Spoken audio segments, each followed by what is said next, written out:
Well, I hope today on the IOG Game Changer, I'll be doing more than standing on the block because I'm sick of the block. I'm totally and utterly sick of standing on that piece of wood. I'm going over. Any spare moment I get in front of the TV or whatever, you've just been doing that drill. My wife thinks I'm mad, so I'm hoping I can do a little bit more today. I'm going to cramp in my feet. It's actually an exciting time. We're actually going to get Mark hitting some balls. No, there's that hook again. When we saw him at the screening session, we know he hits the ball right. Yeah, that's my ropey hook shot. We have to eliminate one side of the golf course for him, so we have to make sure the club face is passive through the ball and the club's on plane. And the whole idea is to be able to take the bad ropey hook out of my play so that I know I can trust a fade or something like that. No, I've hit a hook. What we're going to do today is actually change the shape of his golf swing, so he's going to see a completely different flight going out on the course. Well, last week we really stretched out and used some very expensive piece of equipment, being the piece of wood. Today is going to be equally as exciting because to get him on plane, we're actually going to use an empty water bottle.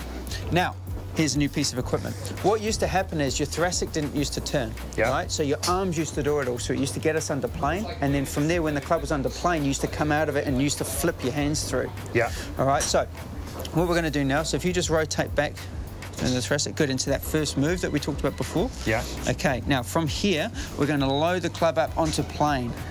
And what you can feel, see how we've still got the bottle in there now? Yep. That's perfect. So the arms are now still in front of the sternum. That is perfect. Yep. And what we'd be able to see, if we drew a line down from the shaft now, it'll point towards a ball line, where the ball is here. This used to get steep.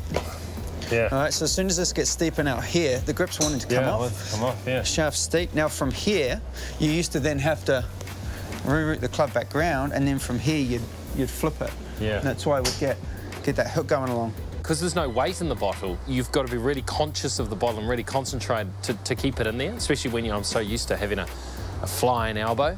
It's pretty hard, eh? Yeah, pretty tough keeping it in there? Very. I also noticed how I'm a bit of an old man when it comes to my flexibility through my spine. You know, I can't cheat that now to get the club up and what I think is a full swing, because at the moment, flexibility-wise, I can only really manage about a three-quarter swing.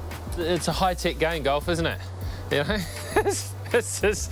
So what I'm going to do now is do what we call a 10% drill. So we're basically going to make him do the full swing, not now in phases, but in a fluid, slow-motion movement. And then from there, what we will start doing is speeding it up for him so he can actually understand how it works in the swing. How does that feel? Slow. So let's increase the speed to 20%. It's amazingly difficult to hit the ball in slow motion and keep it a constant fluid motion at the speed that Craig was asking me to do.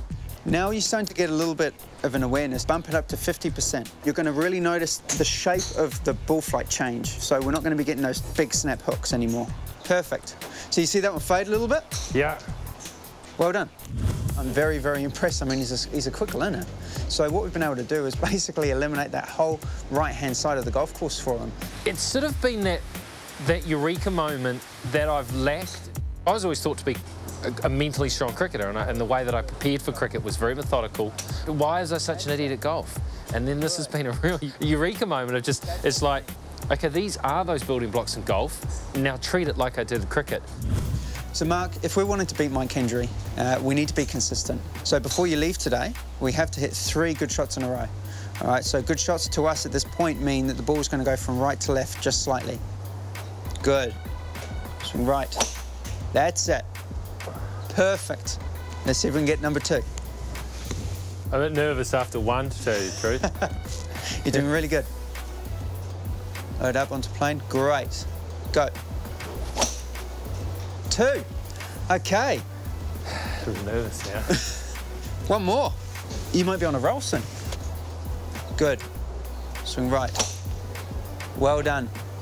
Congratulations. I can go home now. You can. So we basically have eliminated that right side. Yeah. Well done. Good job. But now I'm a dirty slicer. Yes, you are. Yeah. And we'll take that instead of a dirty hooker. All right.